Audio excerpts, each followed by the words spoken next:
Well, hello and good day, good evening, or good afternoon, or good morning, wherever and you are at whatever time you are. My name is Ami Adini, and I am your presenter today. And the series is Remove Environmental Risk from the Transaction. This is a series of many presentations, many installments. This is the number 28 installment in this series, and we are trying to teach you and to convince you, I should say, and get your agreement, even more important, get your agreement that risks can be tolerated and they can be removed in the real estate transaction. And my specialty is in the environmental risk, and this is what I'm trying to go over with you. So today we will do a sample case. I say sample case B because I had a sample case A in the prior presentation. It's the number 27, and you can see it on our website.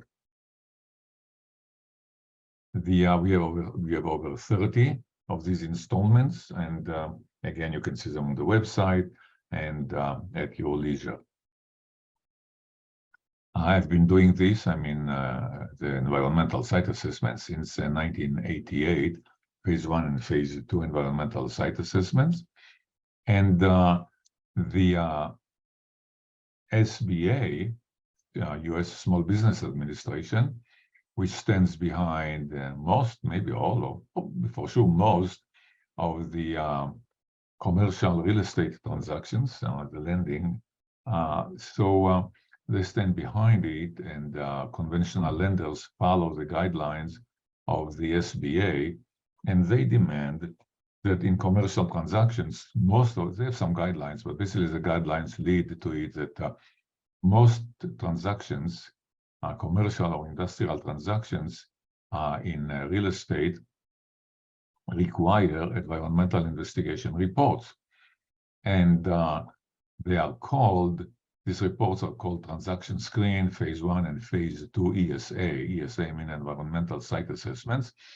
We hardly do today a transaction screen process. It's an old process, and I will not elaborate much about it because it is hardly used nowadays. Mostly used is a phase 1 and phase 2 environmental site assessments. And SBA says that they must be performed. And when the SBA says, all conventional lenders says, this is it, this is the way it is. And they say that it must, bold letter, must be performed by an environmental professional. Now, who or what is environmental professional? So the US EPA say that they have a definition as to who or what or is the environmental professional, and you go on the EPA website, put research word or environmental professional and EPA, and you will get the full description. And basically, they describe the descriptions. They say who qualifies as an environmental professional, what certifications they need, what education they need, what experience they need, and of course, it has to be relevant experience. We don't want. We love our dentist. We don't think that he will have a relevant experience to do phase 1 environmental site assessments.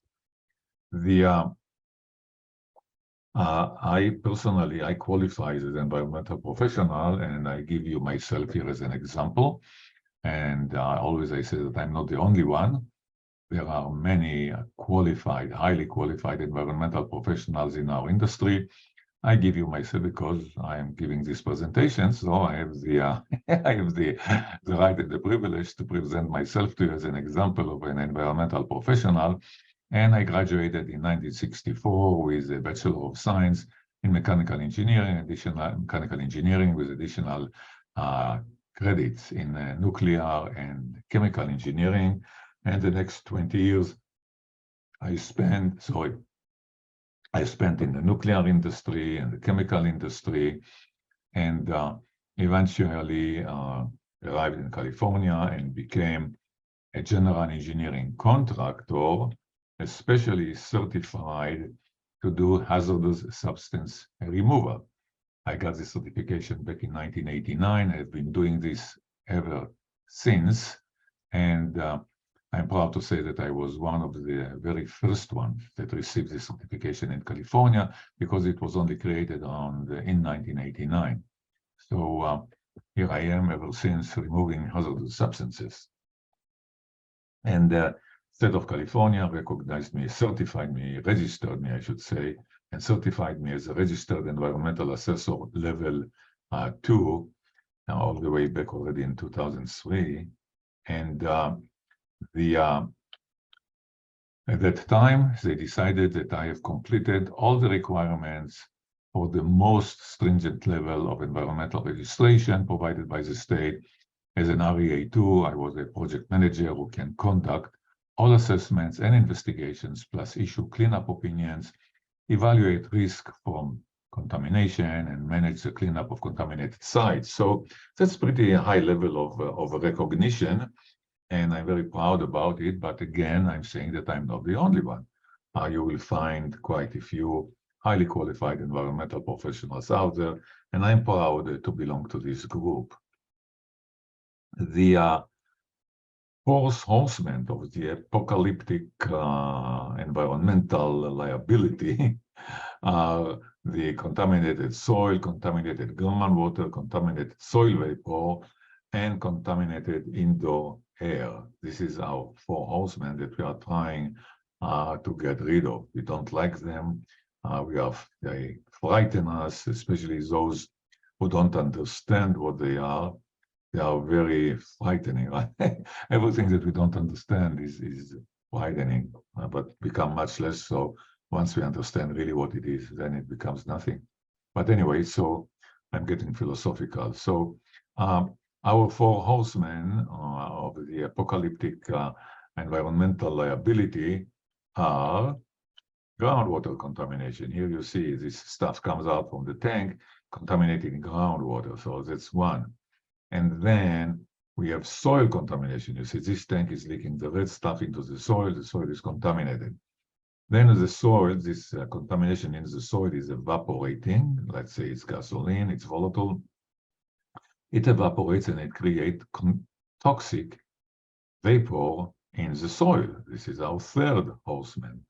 And then it gets into the building, if it gets there, and we have a contaminated indoor air. This is the fourth type of environmental liability that we are concerned about it, and which we are handling and addressing in our phase 1 environmental site assessment. So here is a case in point that we handled some years ago. I think this one goes back to 2012, I think. My God, it's almost 11 years ago. And between 2012 to 2014, and we have here this strip plaza, and groundwater there was contaminated. Next to it, the neighbors see this building. This is a historic building in Hollywood, where it is historic because first of its architecture, it's very, very old building. All built of bricks and reinforced for earthquakes, of course, but it's bricks. And some of the very famous Hollywood personalities used to live here. When I visited this building, they gave me some of the names, but I don't even pretend to remember them. But at the time, I was impressed with the type of actors and Hollywood personalities they used to live in the apartment here. So that's an historic facility, our apartment building, right next to our site, which is this plaza, okay, strip plaza. And the issue here was the owner came to us because back then they had to refinance the place. I think the refinance, the loan was somewhere in the range of $5 million. And the bank found out the groundwater there was contaminated under the property. And they said, we are not giving you the loan until you clean up or you handle this contamination, and we are not refinancing you. And it was a balloon payment, $5 million balloon payment. So the owner was kind of desperate, and they came to us and said, look, Ami, he says, I've never contaminated. It's impossible that this contamination came from me. Do something. So we were recruited to do something about it. And what we found, and I'm giving you the whole story shortly, but this story cost my client close to $250,000 12 years ago. And what we found was there was this dry cleaning facility here, and they discharged a lot of dry cleaning solvent, and it went down to groundwater, which was, I think, about 40 feet down below ground surface. And groundwater flow direction was in this way, and the contamination moved with the groundwater under this property and contaminated it. So, and not only that, we suspected that it continued to go under this building, this historic building. And the bank said to our client, they said to them, bring us a letter from the California EPA that you are in the clear. And unless we get this letter, your balloon payment is due. You have to give us a letter, no further action letter, a letter that give you a clean bill of health from a government agency, from California EPA. And then he came to us and says, help me get this letter. So we went to the regulatory agency to prove to them that he was not the culprit, so to say. The culprit was here. And I'm saying culprit in a way that I don't mean to say that these were evil people. I mean, these are good, honest people, and unknowingly, they contaminated the groundwater.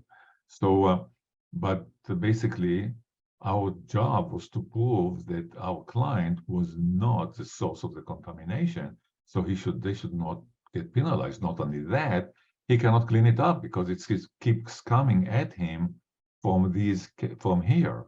This was our job. This is what we had to prove. And in order to do that, we had, of course, to drill here and here, do some monitoring wells, take water samples, and the government agencies, the EPA, required that we also go here and prove to give them the full magnitude or how far the contamination traveled. So we got into negotiation with the owner of this building. And guess what? So he told us, no way. You're not getting into our building. They retained an attorney. And so here is the building inside. It's quite a nice place, right? You see all these bricks, quite historic, okay? It's beautiful, just gorgeous. I went there and I said, oh my God, how am I going to drill here and punch holes? And they were very concerned. And once we put our machines here, the building will come apart. And not only that, they had some, their tenants were mostly senior people and quite sensitive to noise and people working. So there was a problem here, and they wouldn't let us go inside. Here is another picture. Okay, see how nice it is. Even there is a Buddha here. Look at this. So you can understand why they would not let us drill there. But eventually we overcame this problem. We managed to make the case without entering into this building. But it took time, and it took effort, and it took money to do all these negotiations. Everything cost money. And at the end of the day, we produced maps. This is just one of them. This is a plain view map. Here is our contaminator. This is a dry cleaning place. And it shows the contamination in the groundwater, and the denser or the thicker color means that this is of a higher concentration. So the highest concentration in the groundwater is under this facility, the dry cleaner, and it becomes less and less and less as the plume travels in the groundwater under the property of our client. And here is a cross section of it. Again, the dry cleaner that contaminated is here. Contamination is going down, hitting groundwater, the blue color, the groundwater, traveling here under our client property. There was a little bit of meaningless contamination at our client, and we proved it to be meaningless. It was created by a historic dry cleaner here, but we did a detailed analysis which showed them in the clear, because this little contamination did not reach groundwater and it was minor. So we laid the entire responsibility, we laid down on these cleaners here, and we got our client home free. By the time they were done, as I believe I mentioned, there were over $250,000 just to do this investigation. And this is in 2014 money, but they got the loan. So Pablo Picasso says, I'm always doing that which I cannot do in order that I may learn how to do it.